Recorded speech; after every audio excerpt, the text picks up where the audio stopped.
you're out in broad daylight and you're just hanging out with, your friends or your family or whatever. And at first you're like, oh yeah, I can see it with my glasses on, but nothing's really different. And then all of a sudden for a few minutes, it gets like twilight.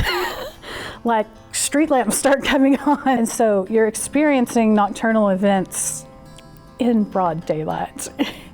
And it's just amazing because you're probably not going to get to experience it again anytime soon. The sun is 400 times further away from Earth than the moon is, right? And it's also 400 times bigger. And like that proportion is really weird. That does not happen with other planets. So the fact that we can even experience a total eclipse is really unique. It's the sort of thing that you don't get to experience that often. And if you don't know where to go, like we're sort of that central hub, like for the eclipse, but also just for things in general, because if you don't know about something, a lot of the time, I hope people's first thought is, okay, well, if we don't know, the library will know.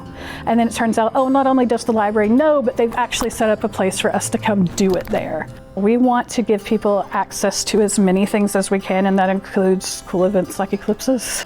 We had an eclipse back in October that was an annular eclipse, so it didn't cover as much of the sun, and if you were just kind of walking by, you might not have even realized it was happening.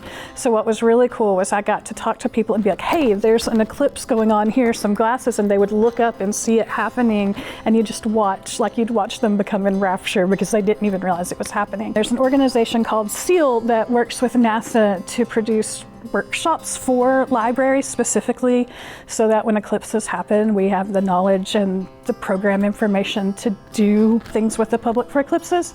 So I had gone to a SEAL workshop, and it was just so cool, like learning the science behind it and learning all these different programs that we could do with people.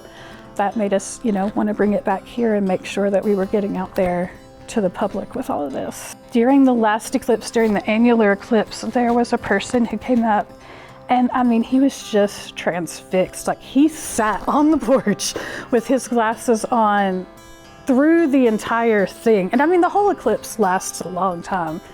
I mean, well past when we'd reached peak totality, he was watching that little sliver go away. And parents were coming up with their kids. And what was really cool was I had some teenagers that were coming into the library, and they were just gonna hang out. And I was like, hey, do you guys wanna look at this? And they're like, oh, we're good. And I'm like, no, trust me, you wanna look at this.